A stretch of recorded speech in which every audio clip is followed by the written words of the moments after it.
Isang araw ay bigla na lamang naging rabbit yung classmate ni Peter. Natakot silang lahat dito at nagtakbuhan pa palabas pero natuwa ang kanilang trainer. Habang tumatagal ay parami ng parami sa mga classmates niya ang nagiging rabbit except sa kanila ng kaibigan niyang si Miguel. Kaya naman sinasabihan sila na sila daw ay mga monster at ang ina-awardan lamang sa kanila ay yung mga batang rabbit. Isang araw ay inireklamo na ang parents ni Peter dahil bakit daw ito hindi pa rin nagiging rabbit. Kaya lagi siyang siniserba ng mga parents niya ng carrots. Pero isinusuka lamang ito ni Peter.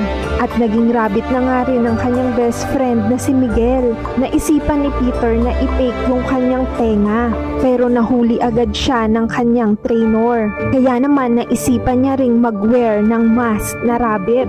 At doon ay nalinlang niya ang kanilang trainer at lahat sila ay mga rabbit na.